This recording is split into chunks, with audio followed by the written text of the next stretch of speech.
Meri on mehi sallinud aegade algusest peale. Küll on ta neid kandnud kaugete meredeni, küll loksutanud tuttavate randadeni. Meri on pakkunud nooda ja kalameestele söögipoolist, aga nõudnud vastutasuks ka nende eluköite katkemist. Meri on pakkunud meremeestele lõputuid seiklusi, aga nõudnud vastutasuks mitte kunagi lõppevat igatsust. Meri on meid, ranna- ja mererahvaid ümbritsenud nii kaua, kui me rahvakilluks oleme olnud, ja ilmselt peksab see hulk vett vastu meie kallast ka siis, kui sind ega mind enam siin pole. Mehe hing on alati merest jahutust saanud ja ilmselt on just see olnud üheks põliseks põhjuseks, miks just noorusest abitud mehehakatised veepiirile jõudnuna ikka kõigepealt kõrkepaate voolima hakkavad ja miks ka vanadusest nõdrad vanamehed ikka veel oma pehkinud aluse poole vaatavad.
Merega seonduvad toimetamised on mitmes mõttes justkui rituaalsed.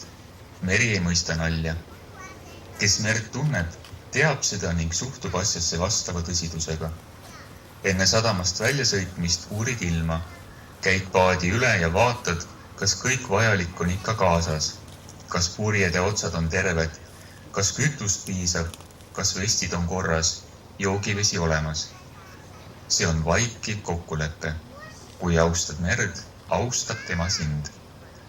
Kui mõnikord juhtudki tormi kätte jääma ja ikkagi jõuad lainetega rinda pistes sadamasse, on kirjeldamatult hea tunne, mis annab ehk natuke aimu sellest, mida võisid omal ajal tunda maade avastajad. Sellised kogemused aitavad ennast paremini tundma õppida ja annavad eneseusku.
Otsad lahti. Jälle kostab see purjelaeva aegne käsk. Nõudmine ja kohustus sealt ülasillalt, aga otsi pole kunagi lihtne anda. Inimene sõlmib nende andmisega otse kui enda ümbert midagi lahti ja tunneb, et see on raske ja valus. Just nagu kannaksid need jäigad jäätunud trossid elu. Tuul oigab ja uriseb üle mere. Mees ülal kaptenisillal. Kuldäärisega müts peas ja kuldpaeltega kuub seljas. Küünitab end üle ukse vaatama ja kisendab ruuporisse. Kurat, kes jamab otstega? Otsad lahti. See on ränk nõue. Kui keegi merel hukkub, öeldakse temagi kohta, andis otsad. Aeg põleb ja põletab inimesi. Aeg. Aeg enne laeva lahkumist. Põletab oma valusas tules nii lahkujaid kui jääjaid.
laev on juba soolaga täis laetud ja ootame aga parajat tuult, et merele minna.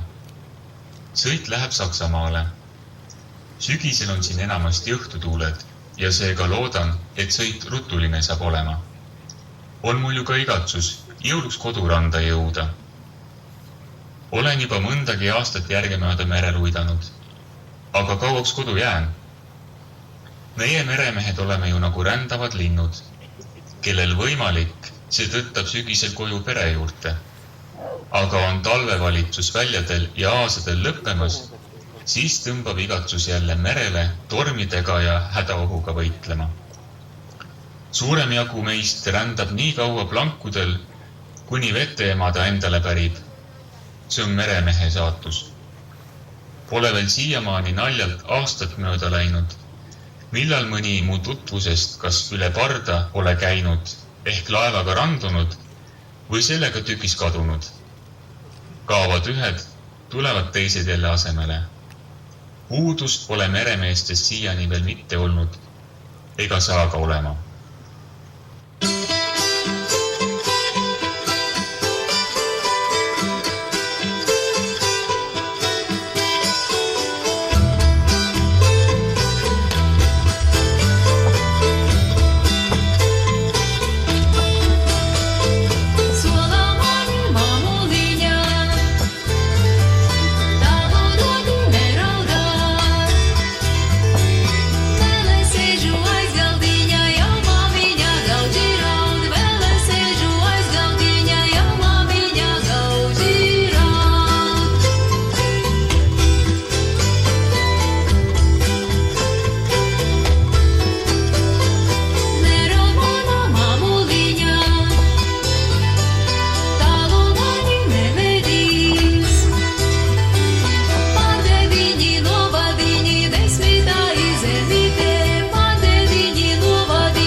on muidugi selge. Mõnikord ta naeru, mõnikord häält ja mõnikord lõhna. Olgugi, et ta ise ütles, et ta mulle vaid armukese eest on, kuna mina merega ühte heitnud olen, pean teda ikkagi oma õigemaks abikaasaks. Kas või õhtutel, kui vaatan tekil tähti neid, mida ma lapsest saati vaadanud olen. Mõtlen sellele, et tema vaatab ilmselt meie koduõuel neid samu ja mõtleb, et kas mina neid ka vaatan. Vaatan küll. Vaatan ja mõtlen, et millal ma ometi jälle koju saan. Koju, kus on väravaid ääristamas sinna ise istutatud pihlakad. Koju, kus öösiti on kuulda ööbikute laulu. Koju, kus on tema. Loodan, et järgmises sadamas saan end muntserdada mõne tagasimineva laeva peale, sest hakkasin eile mõtlema ja sain aru, et kui maailma olen ma oma sõitude ajal näinud küll, siis tema ilu ei ole ma sugugi nii hoolikalt vaadanud kui merd.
See oli sadam, kuhu toodi esimesed kirjad kodust.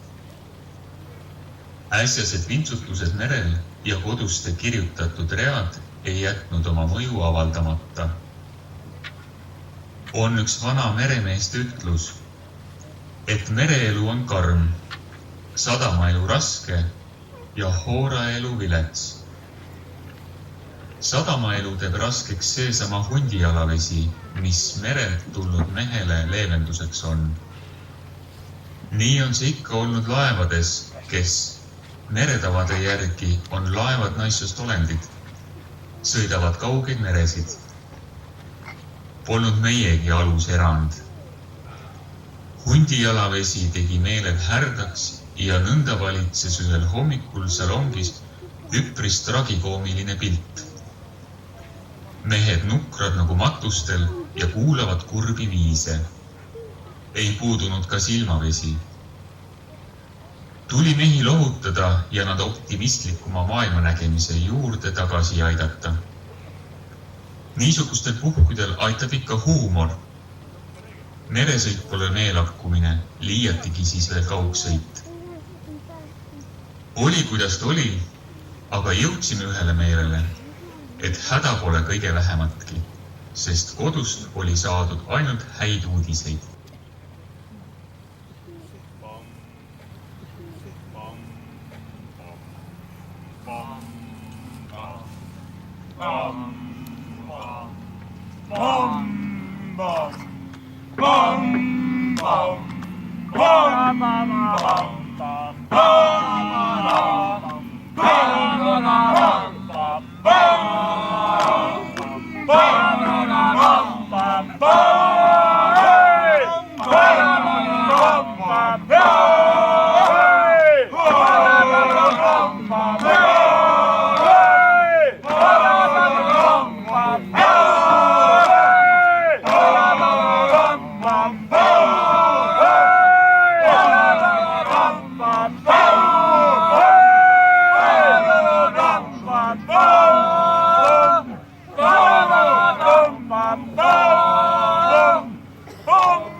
maamaaelu käis vanasti ikka sedapidi, mida ühe mehe elu tegelikult sootuks käima ei pidanud. Läksin maale, käisin välja oma raskesti teenitud raha natukese ja läksin laevale tagasi. Raha kadus mu kukrust igasuguste ahvatluste teele, millele vastu hakata oli just niisama hea kui vanakuradile endale ei öelda. Küllalt tundsin sadamakõrtsis viibivatele avalikele piigadele nõndavõrd hea saagina kui räim rannakalurile. Lisaks võib vast iga meremees mäletada neid kaardipõrguid, millest väljaronimine nõudis midagi palju enamat kui tahtejõud.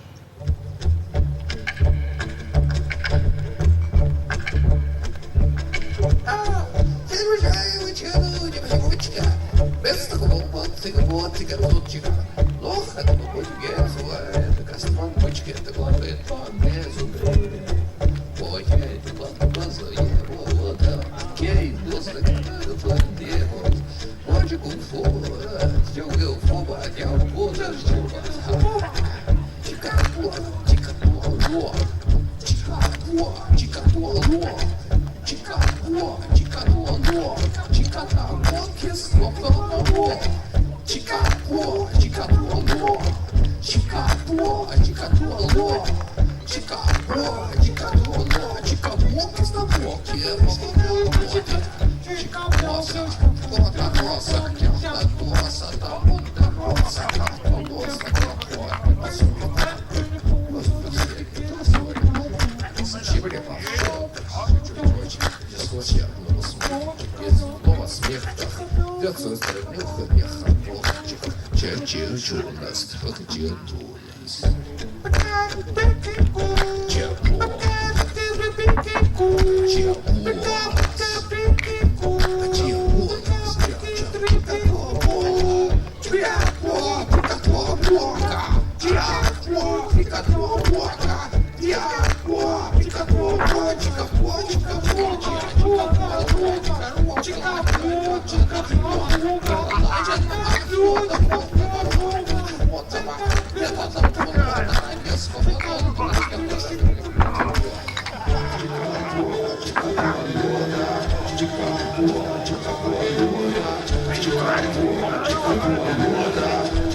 Ta oli abiellunud vabakutselise lõbunaisega Pärnust, kelle ta oli laeva remondisoleku päevil leidnud rannahoonest. Parema puudumisel oli ta ohverdanud sellele daamile paar aastat oma noorest elust. Siis oli ta tabanud daami enneolematut pühaduse rüvetamiselt ja abielu sai lahutatud. Tõsi, daam oli ta 7 päeva hiljem kaubasadamast üles otsinud. Daam oli kõndinud sadamakaile, kuhu ta seaduse vastaselt sisse oli lastud ja ähvardades öelnud: sa lendad kõrgemalt, kui su tiivad võtavad. Ja mees oli laevalt vastuseks kostnud: kui lendan, tähendab tiivad võtavad. Veel viimast korda naisele lehvitanud ja laeval otsad andnud. Häidi ütles, till on aeg minna magama. Häidi ütles, till on aeg minna magama. Häidi ütles, till on aeg minna magama. Ja häidi ütles, till on aeg minna magama. Häidi ütles, till on aeg minna magama. Häidi ütles, till on aeg minna magama. Häidi ütles, till on aeg minna magama. Häidi ütles, till on aeg minna magama. Häidi ütles, till on aeg minna magama. Kui häidi ütles, till on aeg minna magama. Häidi ütles, till on aeg minna magama. Häidi ütles, till on aeg minna magama.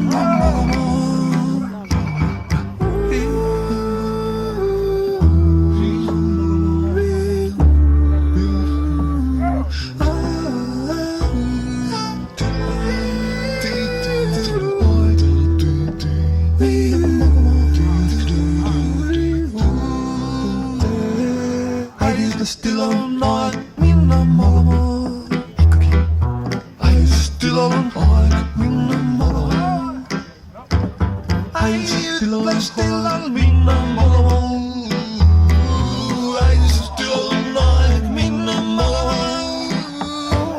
Häidi ütles, till on aeg minna magama. Häidi ütles, till on aeg minna magama. Häidi ütles, till on aeg minna magama. Kui häidi ütles, till on aeg minna magama. Häidi ütles, till on aeg minna Anarchis on öelnud: on olemas 3 liiki inimesi. Need, kes on elus, need, kes on surnud ja need, kes on merel. Mitte kusagil, võib-olla ehk ainult vanglas, ei jälita inimesi nii teravalt võõrad varjud, mineviku vead, inimeste truudusetus, olgu siis tõeline või väljamõeldud, kui siin. Peab olema palju jõudu, et end lahti rebida sissepoole pööratud pilkudest, mis rasketel päevadel haiglase kirega haakuvad kõige sünge külge. Tirivad selle esile ja püüavad kõike ülejäänud lämmatada oma halli raske lainega. Need uksed meis, mis avanevad öösse, on merel viletsalt riivistatud. Ka minus on need uksed. Ma tean, et ükski orkaan merel pole nii hirmus kui see, mis möllab meis enestes ja paneb sageli vankuma isegi selle, millesse maal kaljukindlalt uskusime.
ilm oli meresõiduks soodus. Polnud udu, puhus kerge loodetuul ja külm oli 4 kraadi. Kella 2 paiku öösel vastu pühapäeva, 2 tundi enne minu laeva uppumist, möödusime 3-4 miili kauguselt vastusõitvast laevast. Tulede järgi otsustades oli see Stockholmi sõitev reisiaurik Estonia. Varsti seejärel läksin oma kajutisse puhkama ja vahile astus mõisa. Kaugsõidukapten Sergo, kes Kassaril täitis esimese tüürimehe kohuseid. Kella 4 paiku algas väljas äge tulistamine. Kostsid tihedad suurtükipaugud ja tikkis kuulipilduja. Tormasin kajutist välja. Kohe esimese paugu järel andis laev tagasikäigu ja laevavile andis 3 signaali märgiks, et peatume.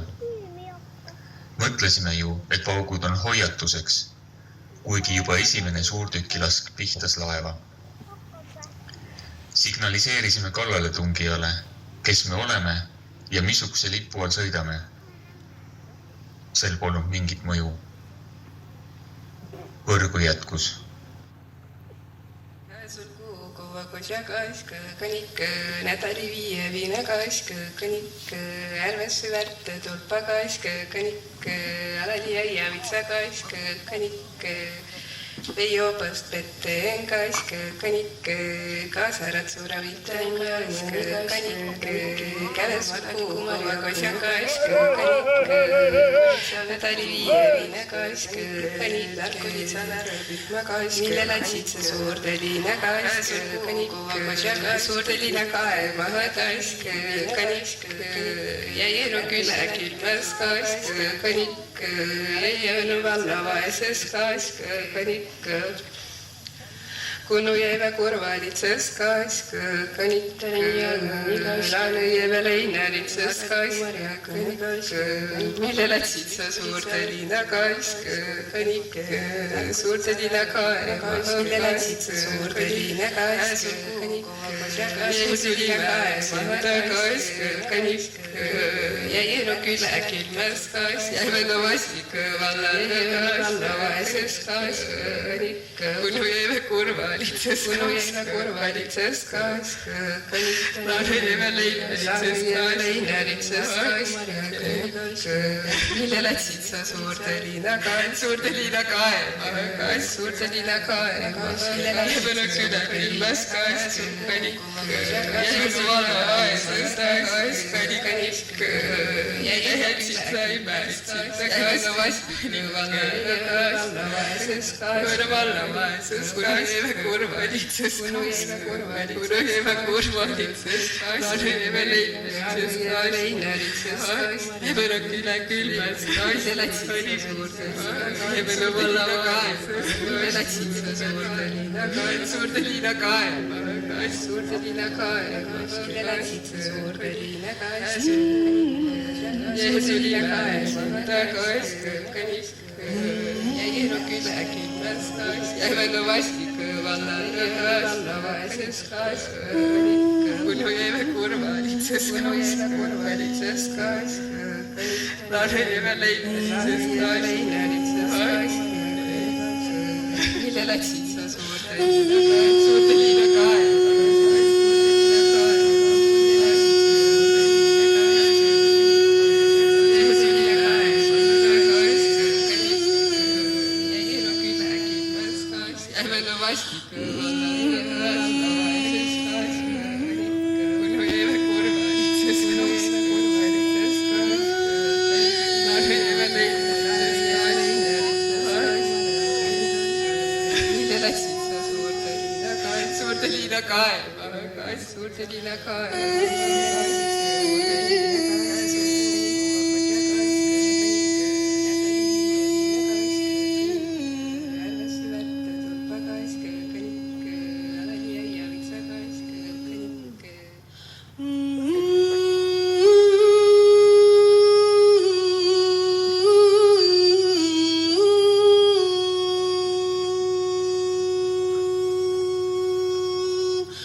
mina ei armasta merd, ehkki olen kasvanud jalulita laintes. Ma ei salli, et ta peab mind lapseks ja hällitab ühes lootsikuga kui laastukest. Ei salli ta lainete roomavaid paitusi, mis on kui moodusest läbi immutatud naise hellitused, külmad ja reetlikud. Ma tahaksin pigemini anda talle piitsa ja küsida, kus on rannasaunikute pojad, kus võõraste maade laevad, mis asusid veetaguselt rannalt sõitu ja pole ealeski saabunud sihtkohta. Kus paljud kalurid, kes olid sunnitud kündmada vaolispinda leivahädas ja kelledes pole jäänud eristikirja. Seda tahaksin ma küsida ja piitsutada ta tujukaisse läänevoogudesse teadmise, et meres on küllalt vett ja sinna pole vaja emade ja leskede pisaraid. Ja mis jaoks peab ta tegema nii, et ei lase mullas sündinuid saada taas rahus mullaks ega jätta leinajaile hauaset, mille äärde need põlvitaksid kadunukest mälestama. Nii ei armasta ma merd ja ometi tulen ikka ja jälle ta juurde.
mäletan aegu, kui meri oli miski, mis oli suletud ja keelatud.